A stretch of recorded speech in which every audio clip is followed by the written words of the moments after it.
Welcome back. You know, the real estate market in Cincinnati is ever changing, and there's a lot going on right now, so we're going to get into it. We're going to start off with your taxes.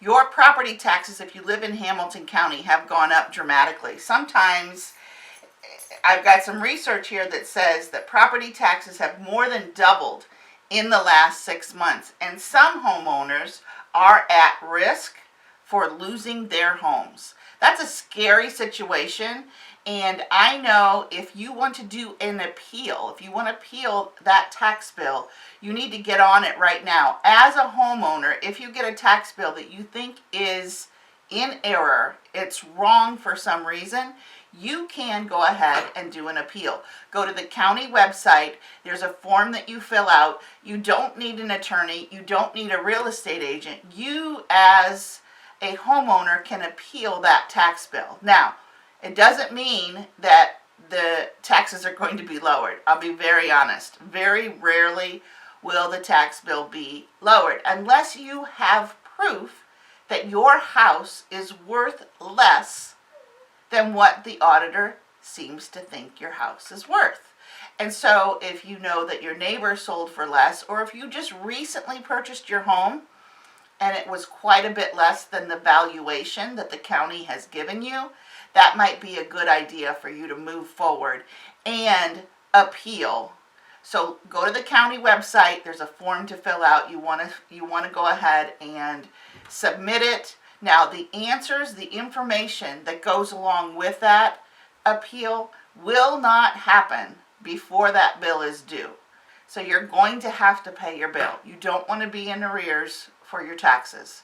So if you can pay it, pay it. If you can't pay it, go ahead and call and say, hey, listen, I'm going to need to do a payment plan. I'm going to have to do something. Just like if you're in arrears on your mortgage. You want to call that mortgage company and make sure that they know that you are having some difficulty. Tell them the reason why, and maybe they'll give you a little bit of a continuance. No one wants to take your home away from you. The banks do not want to take your home away from you because they know if they do that and they take you into foreclosure, guess what? The bank's not going to get the money that's owed to them. It does not serve anyone's purpose. So again, we have some big bills coming up. 2024 is going to be a struggle for some of us.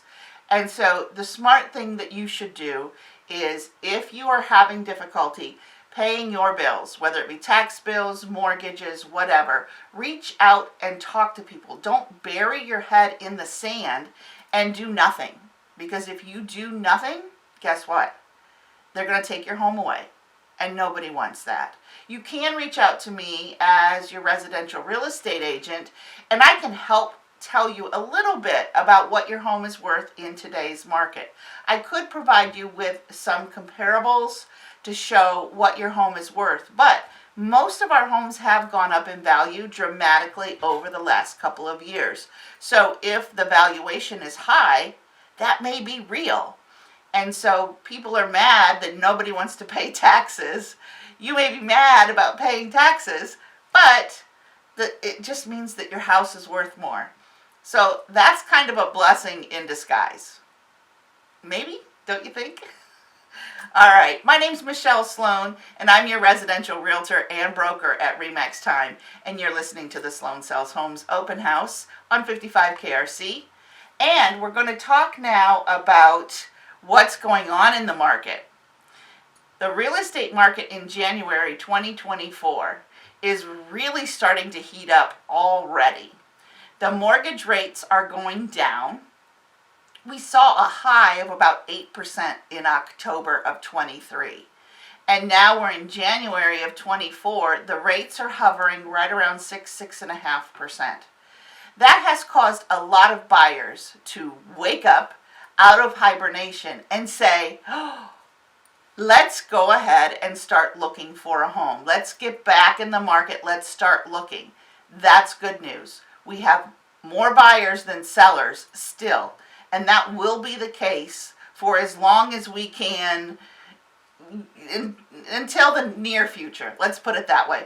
We expect there be more buyers than sellers for the next year, probably 2 years.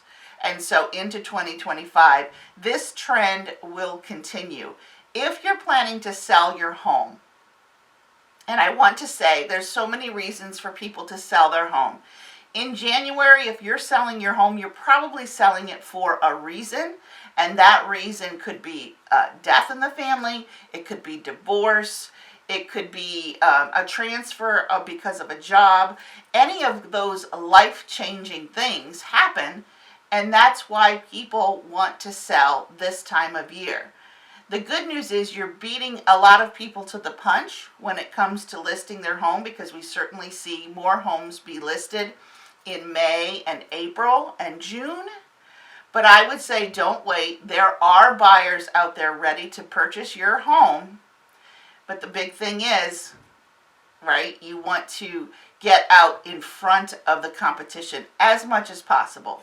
But you also have to be super, super realistic. And in being realistic in your pricing, in making sure the house is ready for you, you know, all of those things, that's why you need a real estate agent, and I would love to help you with that situation. You have to price your home correctly, not just what you need or what you want out of the property. You want to make sure that you are pricing that property so that a buyer will come in and say, okay, this home is worth what I'm going to pay for it. Now, are we going to see multiple offers? Yes, we will see multiple offers once again. And I do think that if you plan to put your home on the market and you price it reasonably, no, I don't want to give your home away. I hear that so often. I don't want to give my home away. Nobody wants to give your home away. Trust me, I have no reason to have the price of your home be lower than it should be. It doesn't make my job any easier if it's too low. It does make my job a lot harder if it's too high and we cannot prove that your home is worth what we have it listed for. Plus, if your home is listed too high, it's going to help actually sell your neighbor's property if it's priced a little bit lower. If your home is too high, if it's listed too high, it's going to stay on the market longer. Our average time on market right now is about 2 weeks. If your home is on the market for longer than 2 weeks and you've had dozens of showings, guess what? Your home is overpriced. It's the bottom line. Your home is overpriced if you don't have an offer and you've had dozens of showings. So talk to your real estate agent, and I would love to help you with that if I could. So I am licensed in the state of Ohio. I do have some partners in Kentucky and Indiana, so if you are listening from those areas, I would love the opportunity to connect you with a comparable agent, an agent who is experienced, who can help you through the process. So again, my name is Michelle Sloan. I'm so glad that you're joining me today and you're not watching football. Or maybe you're catching this on the podcast. So thanks again for joining me. We have a lot of information. So the buyers are out there. They're ready to buy. There are more listings that are going on the market right now. So good news, right? We are seeing a little bit more activity. It's January. It's only going to continue from there. 2024 should be a bit of a rebound from last year. Last year was a very, very competitive market in the fact that there just wasn't many homes for sale. And so the number of homes that have sold last year are lower than they've ever been. Why? Because there weren't homes to sell. Kind of simple, right? That's just supply and demand. And that's something that we are always looking at from my perspective.